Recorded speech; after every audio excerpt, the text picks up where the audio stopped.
آزمائش، جانتے ہو تمہیں آزمائش میں ڈالنے سے پہلے وہ تمہیں آزمائش سے نکالنے کا وسیلہ بناتا ہے۔ نماز، ایک نماز میں اگلی نماز کی توفیق مانگنے سے بہتر کوئی دعا نہیں ہے۔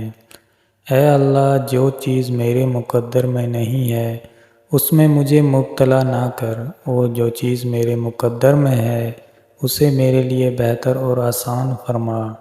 بہت سکون ہے اس میں جسے لوگ نماز کہتے ہیں۔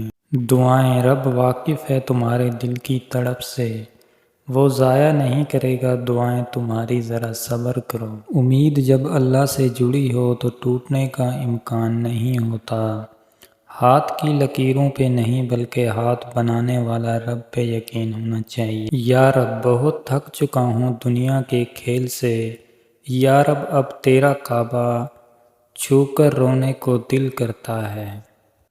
محبت اور عبادت بتائی نہیں جاتی، بس کی جاتی ہے۔ رسول صلی اللہ علیہ وآلہ وسلم نے فرمایا، بہت جلد قبول ہونے والی ہے دعا یہ ہے کہ انسان کسی غیر موجود کے لیے غائبانہ دعا کرے۔ کسی بھی وجہ سے گناہ نہ کرو، کیونکہ وجہ ختم ہو جائے گی، گناہ نہیں۔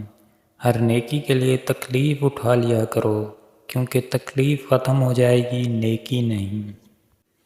تم وہ مانگتے ہو جو تمہیں اچھا نظر آتا ہے، اللہ وہ دیتا ہے جو تمہارے لیے اچھا ہوتا ہے۔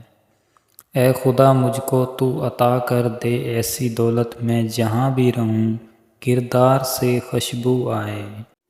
جس دعا نے تمہیں تہجد کی لگن لگا دی، کیسے ممکن ہے کہ وہ دعا رد ہو جائے؟